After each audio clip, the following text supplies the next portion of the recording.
La famille, bonjour à tous, j'espère que vous allez bien et que vous passez un bon jeudi. Aujourd'hui, petite vidéo actu Real Madrid en attendant le match contre le Rayo Vallecano ce dimanche. C'est pas totalement une vidéo actualité, c'est surtout pour remettre à leur place quelques aigris les frérots. Quelques aigris envers le Real Madrid, surtout envers Jude Bellingham. Cette scène qui m'a un petit peu marqué, elle s'est passée durant le Classico sur le deuxième but de Jude Bellingham. Deuxième but de Jude Bellingham, les frérots, si vous avez suivi dans les médias, ce qui s'est dit juste après, c'est qu'en parallèle du Classico, on avait le Kun Agüero qui est en train de faire un live Twitch, qui regardait le match et qui montrait ses réactions. Et il s'est permis de dire une phrase qui, moi, mais je l'ai noté cette phrase, elle m'est restée dans la tête. Il s'est permis de dire, regardez comment ce Jude Bellingham est un chanceux, il a tellement de chance. Franchement, venant du Kun, on le respecte énormément ce joueur, mais tu sens qu'il était aigri. Et pour moi, on va un petit peu mettre les points sur les i, les barres sur les t et parler de ce qu'ils appellent de la chance. Parce que je ne l'ai pas entendu que du coup. Si vous allez faire un tour sur Twitter, les frérots, il y a plein de gens qui pensent que ce début de saison carton de Jude Bellingham, c'est de la chance. En gros, le mec, il a de la chance, il a une bonne étoile sur lui et que sans cette chance, il jouerait pas, il n'aurait pas ce niveau-là, il n'y aurait pas ces buts qui seraient marqués. Donc, les frères, voilà, on va remettre un peu les aigris à leur place. Donc déjà, pour commencer, le Real Madrid a modifié tout son dispositif. Ça fait combien d'années que le Real joue en 4-3-3, les frères? On n'a pas changé de compo. Il y en a beaucoup qui vont dire on n'a pas de neuf. Ok, oui, ça en fait partie, on n'a pas de neuf. Mais on a recruté une star. On a aligné plus de 100 millions dessus. Et Carleto a remanié l'effectif pour mettre cette star dans les meilleures conditions. On est d'accord les frères, vous suivez, vous avez bien vu que Carleto, combien de fois on le réclame les frérots, ce 4-3-3 en mettant Joselu devant, Vinicius Rodrigo sur les côtés. Combien de fois les gars on est là en train de pleurer, de se dire pourquoi il ne change pas sa compo et tout. Mais quand vous prenez un peu de recul et que vous analysez la chose plus peaufinement, vous comprenez que c'est pour mettre dans les meilleures conditions Jude Bellingham. Et c'est ce qui fait qu'il le rend sur le terrain les frères. Le mec, tout l'effectif est construit autour de lui. Faut pas se mentir, 20 ans, un milieu de terrain meneur de jeu, tout est construit autour de lui et ça lui réussit. Tout simplement, les frères. Et en plus de ça, il y a un truc, moi, qui m'a encore le plus choqué vis-à-vis de Carleto. Après, je vous le dis, hein, moi, des fois, le premier, Carleto, je suis le premier à le descendre. Mais quand je prends du recul et que je me pose, je vous jure que je respecte cet homme, mais comme pas possible, parce qu'il est peut-être borné, il a la tête dure, mais quand tu prends du recul, tu dis que ce mec, il est bourré d'enseignements. Franchement, il nous l'avait dit, les gars. Vous vous rappelez ou pas, c'était genre pendant une conférence de presse, je sais plus c'était contre quel match, je ne pouvais pas vous dire exactement.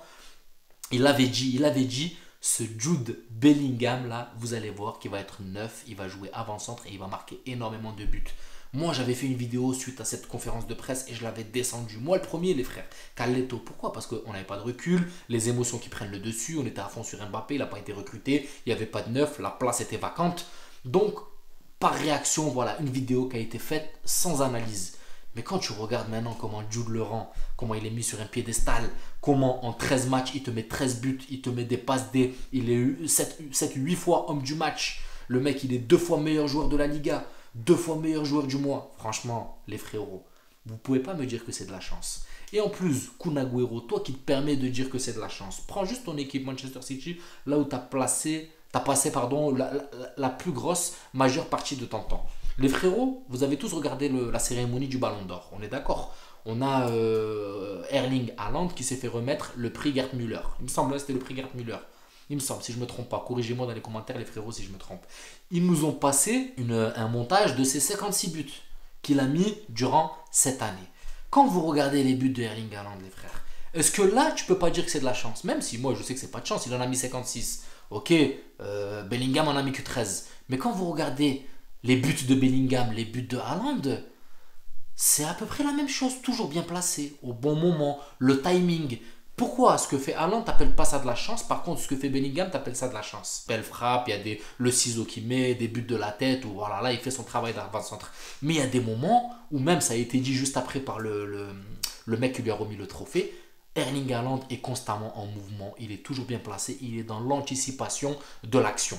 On est d'accord? Et ça, c'est un fait de jeu, il n'y a pas beaucoup d'attaquants qui sont capables de le faire. Pourquoi Bellingham ne serait pas la même chose? Hein? Pourquoi Bellingham, c'est vrai que lui aussi, il est toujours en mouvement. Vous le voyez au milieu de terrain, il défend. Il est au milieu, il est à l'attaque. Hein? Il est toujours en mouvement constamment, il est toujours bien placé. Donc, avant de parler de Bellingham, regarde juste ton ancienne équipe. Erling Haaland, il ne met pas des actions individuelles tout le temps à balader toute l'équipe et à mettre des frappes. Non, il y a beaucoup de moments où il est bien placé, au bon moment, au bon endroit pour pousser. Mais je ne dirais jamais que c'est de la chance. Si c'est de la chance, comme vous pouvez l'appeler, elle est grandement provoquée, les frères. Et là, ce que fait Erling Haaland ou ce que fait Jude Bellingham, c'est provoquer. C'est provoquer, les frères, ce n'est pas de la chance pure. Il y a peut-être une petite partie infime, on va dire, ridicule de chance, mais il y a une grande partie du joueur qui provoque cette chance. Une grande partie du joueur qui va faire le mouvement, qui va analyser la chose, qui va anticiper la chose. Et une fois de plus, je le répète, que tout l'effectif est construit pour mettre sur un piédestal, pour mettre en valeur le jeu de Bellingham. Pourquoi les gars, Carleton ne nous met pas ce 4-3-3? Pourquoi à chaque fois qu'il sort Rodrigo, c'est pour entrer Rossellou et on n'a jamais les trois alignés devant? On se pose des questions, mais c'est ça les gars, il faut le dire, c'est pour mettre en valeur le jeu de Bellingham, l'associer dans ce 11 madrilène. Et ça lui réussit. Ça lui réussit, même si dans le fond de jeu, franchement, des fois c'est flou. Moi, le premier, combien de vidéos j'ai fait où je disais qu'il n'y a pas de fond de jeu. Mais quand tu analyses, voilà, tu as Bellingham qui est toujours bien placé, qui est toujours, voilà, qui sait monter au bon moment, qui sait redescendre au bon moment. Donc cette histoire de chance, franchement, Kun, venant de toi, qui est un grand joueur, qui est quand même dans l'histoire, tu peux pas te permettre de dire ça. En plus, tu es un attaquant, frère. T'es un attaquant, je veux dire. Et t'as pas mis que des buts, des frappes de 30 mètres, où t'as baladé 3-4 joueurs, où tu nous as fait du Léo Messi ou du CR7. Hein. Toi aussi, il y a des moments où t'as été bien placé, t'as poussé. Donc tu dois savoir de quoi tu parles. Faut arrêter de dire que c'est de la chance. Peut-être qu'il peut dire que sur le but, là, ok, il y a une infime partie de chance ou parce que Modric touche la balle et qu'elle lobe le défenseur, je sais plus, je crois que c'est Martinez, il me semble, elle le lobe et ensuite Bellingham, bien placé en tant que renard, qui la pousse avec le tibia, le coup de pied, bref, sa frappe, elle est dirigée vers le but. Il ne met pas une frappe comme ça au hasard et elle est poussée, elle est dirigée vers le but, la balle lui arrive dessus, mais il est bien placé au bon endroit. Et en plus, il y a une vidéo qui circule où vous voyez combien de temps, les gars, le ballon il tourne. Il va là-bas, tac, tac, il retourne vers le latéral, il revient, bam, bam, bam. La construction de l'action qui a mené le but, elle dure très très longtemps. Et au final, hop, tac, Modric qui la touche, elle lobe le défenseur. Et le petit pourcentage de chance qu'il y a eu, c'est que Modric la touche du bout du pied et elle lobe. Mais après, tout ce qui est fait juste après, les gars, c'est pas de la chance. Bellingham est là en tant que renard de surface. Il touche la balle au début de l'action, il touche la balle en fin de l'action pour la pousser dans les filets.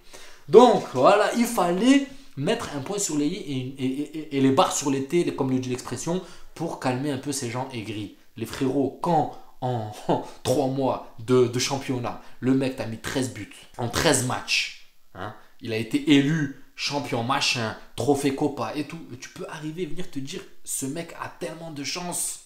Arrête. Donc voilà pourquoi les gars j'ai fait cette petite vidéo, parce que j'ai trouvé ça quand même un peu déplacé de la part d'un attaquant de renom, quand même de classe mondiale, c'est le Kun Agüero, comme je sais pas comment il disait que Manchester City. Ce qu'il est en train de faire, c'est exceptionnel.